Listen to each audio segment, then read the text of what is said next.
Happy Spookies, everybody. Hope you're all doing well, having a most excellent spooky month. And with Hellraiser coming out very shortly, why not do a ranking video? And yeah, I seriously just watched all 10 Hellraiser movies in the last week and a half, which I'm sure I'm not the only one doing. I can guarantee you that, because the new one is coming out and it looks like it's gonna fucking slap. Now, I don't want to take a lot of your time because, again, time is very sensitive on here. It's precious. We don't want to waste too much. This is not going to be review either, as short as I can be. Hopefully I don't go too much on a tangent. All right, number 10 is going to be Hellraiser Judgement. Dude, it just came out around 2018, and I don't know, a lot of people said they were liking this one. When I was tweeting all about these, people were like, oh, Judgment's gonna be good, blah, blah, blah, blah. I had a hard time watching this one. One, it's fucking gross. That's some of the grossest shit I've ever seen in the first 20 minutes of the movie. Not even 20 minutes. The first just 10 minutes or so is fucking nasty. Vomit stuff, nasty, and blood. And I mean, the blood not necessarily nasty. It's just the vomit. And okay, so this one is all about 3 detectives. 2 of them are brothers. They're on the case of this serial killer named the Preceptor, and he's going around. He's killing. His killings are based off the 10 Commandments. We also have the Cenobites, who are just presented in a sort of like we're being shown their judgment system of of how they judge people and stuff like that. All of a sudden, the process they do this by is they have a guy strapped in a chair. He has to confess his sin. Some dude named the Auditor or something like that. He was probably one of the better parts of the movie for sure. He's sitting there typing everything out. Paper is then brought to some chubby dude who eats it. He puts the tears of children on there, and just the way he's eating this paper is so gross, dude. And then he goes and throws up the freaking paper into this tube, which goes into the other room. There are these 3 girls with cut up faces and everything, and they go and eat it horses would eat out of a fucking container. So they go and eat it there, and it gets ugh. I hate talking about it. It was nasty. The big twist in this movie is one of the brothers, one of the detectives, is the killer. And he's being judged and everything. And out of nowhere, I think they're about to kill him or something. An angel pops up out of nowhere. And it's just yo, no, he's part of our plan. Y'all need to stop right now. He ends up escaping anyways. But Pinhead doesn't like that at all. Doesn't like the angel interfering at all. This is so weird. It just felt dumb. And people, I can respect it because it kind of expands on the lore of the Cenobites in a sense of the system they use of how they judge.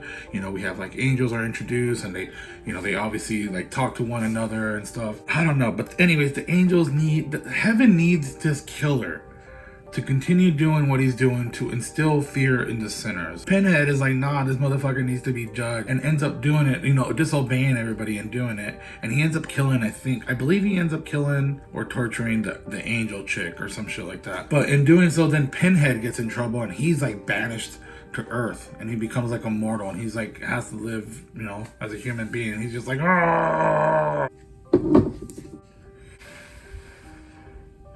Not bullshitting. I don't know. People dig it for sure. I just couldn't get too into it. This is probably one I wouldn't want to rewatch. Alright, moving on to number 9, we have Hellraiser Hellworld, which is part 8 in the series. I wanted to like this one so bad. I've seen this one 2 times. Yeah, I've seen this one 2 times because I watched this one before. I was going through this thing of finding video game horror movies and stuff like that, and I heard about this one. I was oh shit, I didn't realize that fucking Hellraiser had a video game horror movie. Check it out if you want. I didn't enjoy it too much, and I've seen it twice, okay? This one's all about a group of friends. They're playing an MMORPG, and it's called Hellworld. And just the way that the fucking Hellworld is depicted on the fucking computer, it's just everything about this movie was very eye roll. Characters were very annoying. But, this group of friends, they're all addicted to this game. The very beginning of the movie, you have one of them that kills themselves, and they're all feeling really shitty about it. And I think it's the brother of one of them. He's just you guys sap. Then later on, they all get invited to a Hellworld party hosted by Lance Henriksen. It's cool seeing Lance Henriksen in a fucking movie. If you're gonna watch this movie for 2 reasons, I guess. You're gonna watch it for Superman, and you're gonna watch it for Lance Henriksen. He's the host of this freaking extravagant, weird party, which felt Eyes Wide Shut. They have to wear masks, and they have a 4-digit number on the top, and everybody's given a phone so they can just call one another and have phone sex with them. And yeah, Superman's getting a blowjob in this movie.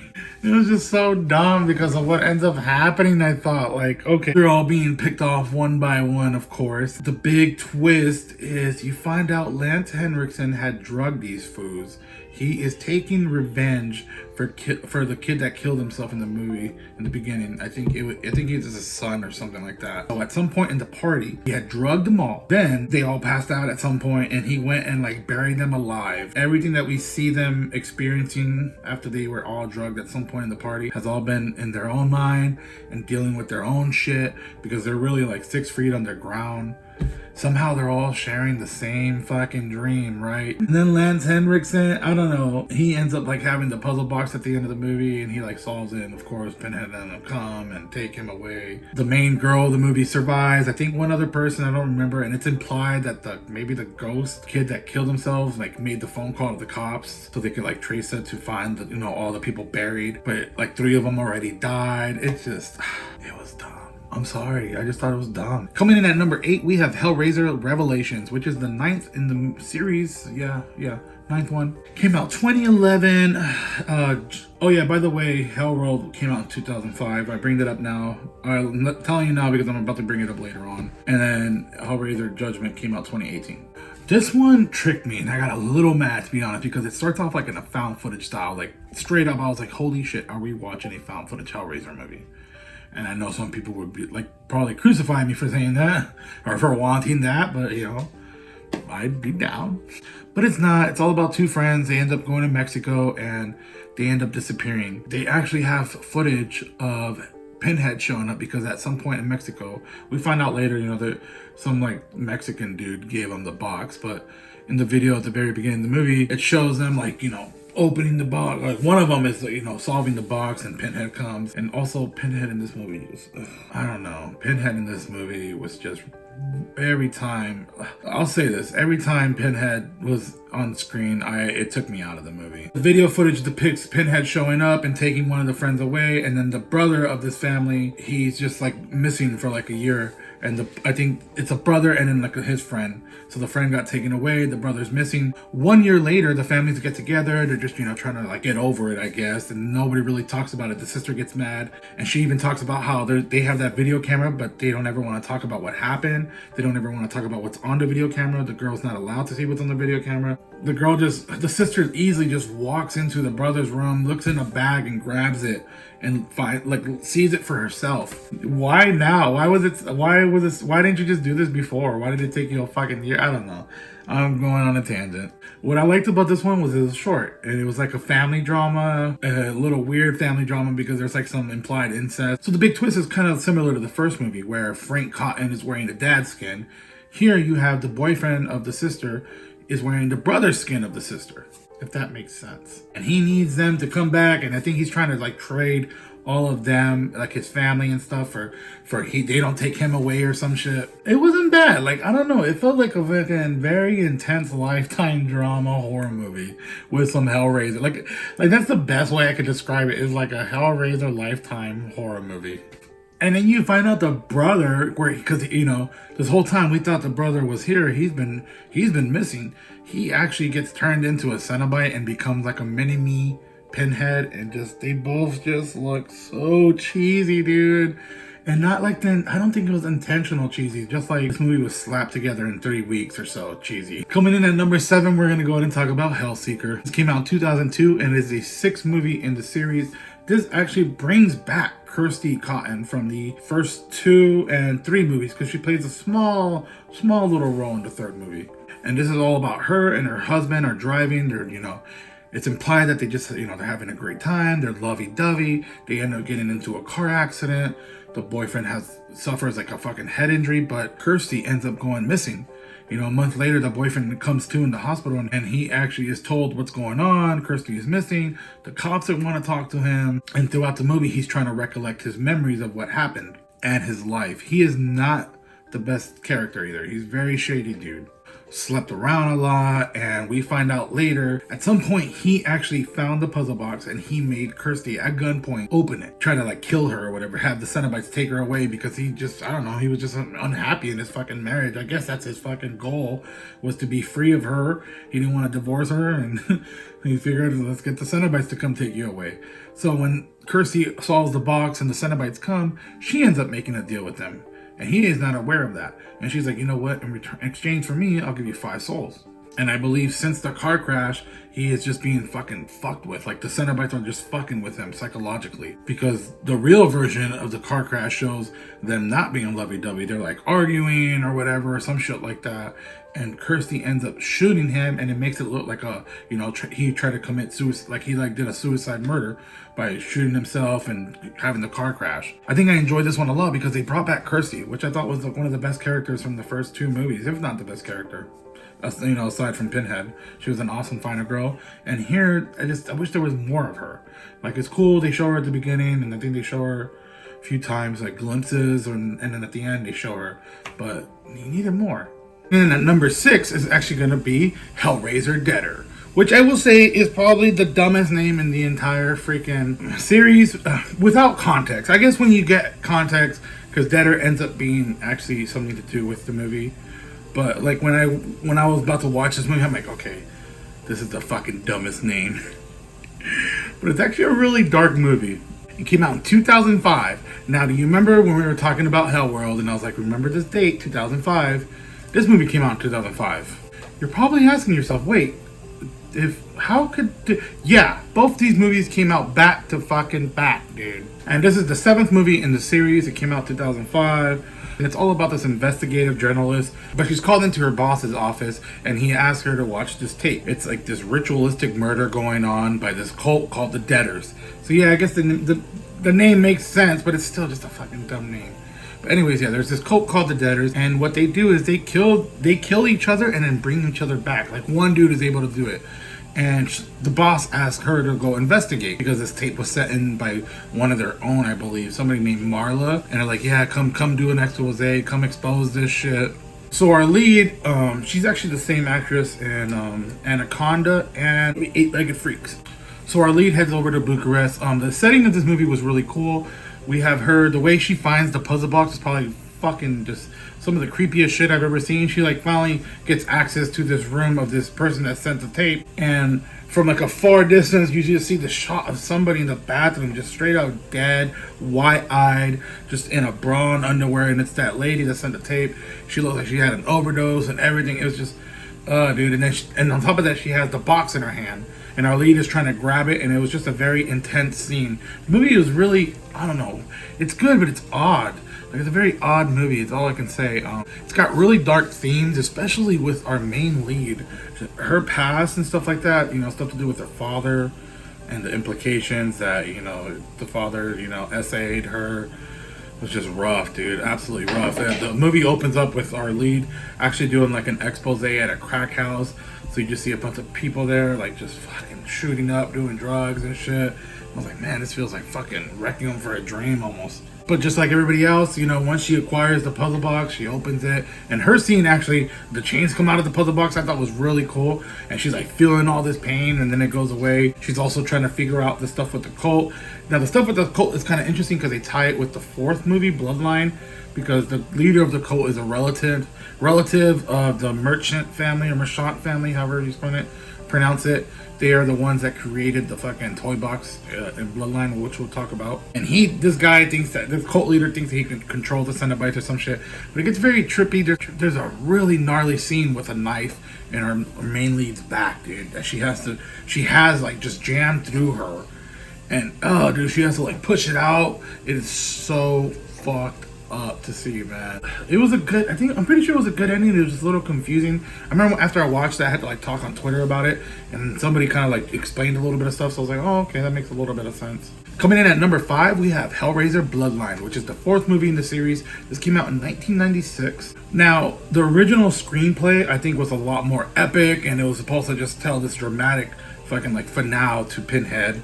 But of course, this is one of those movies with all the other movies where executives, producers, stuff like that just came in and just fucking did their own shit to it. This one's interesting though because it takes place in 3 different times. We see the creation of the lament configuration in like the early centuries. I forgot when it was, maybe 1800s or some shit. And you know what's really cool is Adam Scott's in this movie. It was really cool to see. I believe this is one of his first roles as an actor, possibly. You see the creation of the lament configuration, and then we have the guy that creates it gives it to like this super like rich, greedy motherfucker, and Adam Scott, I think it's his dad and Adam Scott together. and they end up like sacrificing some chick and summon this Cenobite in her or through her called Angelique. But this one gets a little, it's a little confusing, I guess, because it's jumping around between 3 different timelines. We have that timeline where we see what's going on with the creation of it. We have like, so the present day 90s, and we see what's going on with the ancestors of the dudes that created it, still trying to stop the shit that's going on, trying to close the box. First part of the movie is the future, where we see where it's set in space, and it's, people joke about the movie, it's Hellraiser in space, but there's only the beginning and the end is pretty much the only space parts. Other than that, we see everything going on in the past and the present, and like I said, the first and last act is really only the space stuff. And moving on to my number 4, this is Hellraiser Hell on Earth, which is the 3rd in the series. It came out in 1992. And this one, man, this one is wild. This was just a fucking wild ride, especially near the end. But this one's all about, it kind of picks up with where the second one left off, where like Pinhead is trapped in the Pillar of Souls. And the Pillar of Souls is sold to this this nightclub owner dude, who Pinhead ends up like talking to him, to exchange a deal to bring me more people to sacrifice to me because the blood brings me back. Then we also have this thing with this reporter chick. And I forgot what she ends up stumbling across a victim of Pinhead at the hospital, which is actually a really gnarly scene. So this movie actually has some of the funnest kills in the whole movie. In the first scene in the hospital, where she witnesses the reporter, she witnesses this dude levitating and all these chains come out of nowhere. It was fucking wild. It's like one of the first instances where everybody witnesses a Hellraiser moment in the universe, if that makes sense, what I'm trying to say there. And once he gets released, it is absolutely wild. Like the scene at the church is just fucking insane. I forgot where I learned this little factoid, but apparently the crew, they had issues with the scene in the church. And the director had to like tell him, this is no different than like Christopher Lee running around as a fucking vampire, as Dracula in a church too, They're like, oh, I guess that makes sense. Because he's in there and he's like just straight up mocking Jesus, dude. And the scene at the nightclub is worth it alone, where Pinhead first makes his appearance with everybody and he just starts killing people, turning people into Cenobite. The CD Cenobite, dude, is fucking so weird. Alright, coming in at number 3 for me is going to be Hellraiser 2 Hellbound. Yes, I'm putting the one of the better sequels to ever come out of for a movie at number 3. Freaking come at me. I really enjoy what this one does, because it kind of like does what Halloween 2 did, where it takes place right after the first movie. This one deals a lot with Kirsty and her like descent into the fucking I forgot what it's called, the labyrinth or the hell labyrinth or whatever. And she is there, she has the Cenobites there, she's trying to fucking save her dad because she's getting like these weird messages and stuff like that, like visions and dreams of her dad saying help me. But it ends up being freaking Frank, her uncle from the first movie, like one of the antagonists in the movie. So, and then we also have Julia that returns. She is like the fucking main villain in this one, or becomes one of the main villains in this one for a little bit. Man, she is just so good in this movie. Like, she plays such a great villainess in this first movie, but this one is really just where she embodies that villainous role. Alright, coming in at number 2 for me is gonna be Hellraiser Inferno, which is the 5th movie in the series. And this one's all about this hard-boiled cop. And this one's all about this sort of like hard-boiled cop, and he's like super fucking shady on top of that. Doing drugs, cheating on his wife, all sorts of fucking just not good fucking behavior. And he's assigned to this murder case where somebody was killed in this sort of like ritualistic style. There, the victim is holding the puzzle box. And he ends up taking the puzzle box and, messing with it. And of course, right when he gets into it, he experiences like this hellish world. Like, these Cenobites reminded me of some Silent Hill shit. Straight up Silent Hill vibes for this one. And honestly, I thought the ending was really good with this one. Once he played with the puzzle box that night and he woke up the next morning or whatever, after his hellish nightmare that he had, he has been like pretty much living in the fucking Cenobite world. Like, they're just fucking with him.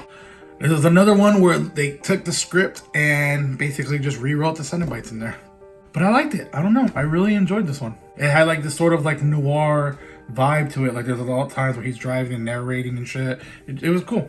And of course, my number one favorite Hellraiser movie is Hellraiser, the original. What did you think? Come on, dude. If you haven't seen the original movie, man, do yourself a favor and watch this. It is currently streaming on Tubi, and it is all about Frank Cotton, who ends up acquiring the puzzle box. And right away after solving it, he is chained up and taken away to this fucking hellish dimension, which we find out later on. But his house is abandoned, and his brother comes over to check up on him, and he notices he's gone. House smells like shit, looks like shit. He's moving his stepwife in, and Kirsty is his daughter. She's not living with them, but she plays a huge role in this movie. Also, really quick, this is a no-nonsense fucking movie. I first saw this with Joe Bob on the last drive-in, and it was such a pleasure to have him host this movie, and I'm so glad I saw it with him, because I would always see the cover of this on VHS store, at the rental stores and stuff like that, but never watched it. Man, dude, this movie does not fuck around at all. So yeah, the family moves into this house, and we find out that the stepwife, or the wife, had an affair with this dude's brother, Frank Cotton. And she's obviously still in love with him. She still lusts for him. A brother ends up cutting his hand, and he goes to the attic where Julia's just up there, you know, reminiscing about like having a flashback about the night they hooked up. And he spills all this blood that's dripping from his hand on the floorboard.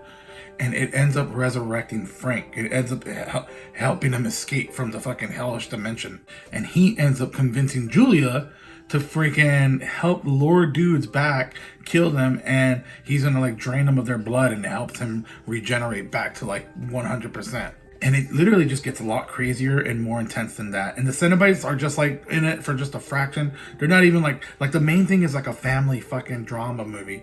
The Cenobites are just like little parts of the movie. It's not even the main thing, which is so good. And when they do show up, man, that first time you see Pinhead show up, and it's just such an iconic moment. Absolutely, the whole movie is absolutely iconic. Music, practical effects, makeup, all that acting, everything is just so good in this movie. So are you going to watch the new Hellraiser movie, by the way? Please let me know in the comments what you guys thought about this video. Let me know if you've seen them all, which ones you have seen, which ones you enjoy. I'm going to go ahead and shut up because this video is way too long already. Happy Spookies.